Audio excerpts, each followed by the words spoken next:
अगर आप कोई भी कॉम्पिटिटिव एग्जाम की तैयारी कर रहे हैं तो सबसे बड़ा कंफ्यूजन होता है कि कौन सा स्टडी मटेरियल यूज करें। हर तरफ से नोट्स, बुक्स, पीडीएफ और कोचिंग के मॉड्यूल का ढेर लगा होता है। तो आज के इस 2 मिनट के वीडियो में हम जानेंगे कि स्मार्ट रिवीजन मटेरियल को कैसे चूज करें जो आपकी सिलेक्शन में आपकी मदद करेगा। तो सबसे पहला है शॉर्ट, क्रिप्स और कॉन्सेप्ट बेस्ड नोट्स। बहुत बड़े बड़े नोट्स और टेक्स्ट बुक का लास्ट टाइम में रिवीजन करना पॉसिबल नहीं होता है। इसके लिए आप क्या कर सकते हैं, जैसे कि मैंने आपको क्लास में समझाया है कि संहिता का एक पेज है, उसमें बहुत सारा विमर्श लिखा रहता है, अर्थ लिखा रहता है। मुश्किल से वहाँ पे 2 या 3 श्लोका होते हैं जिनमें से 2 या 3 पॉइंट ही इम्पोर्टेंट होते हैं। तो उन 2 या 3 पॉइंट को आप आसानी से 1 मिनट में कवर कर सकते हैं, पूरा पेज ना पढ़ते हुए। लेकिन याद रहे, जब आप शुरुआत में पढ़ते हैं तब आपको सारा पढ़ना होता है, लेकिन एग्जाम टाइम में आपको कुछ ऐसे पॉइंट्स को निकाल के रखना है। सेकंड है सब्जेक्ट वाइज शॉर्ट मटेरियल। आपका रिवीजन तभी स्मूथ होगा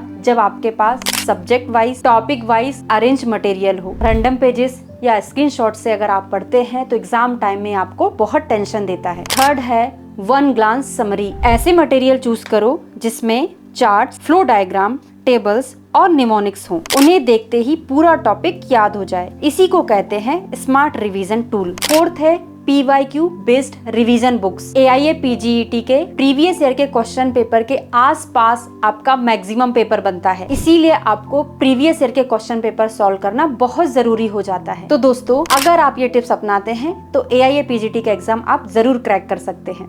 थैंक यू सो मच।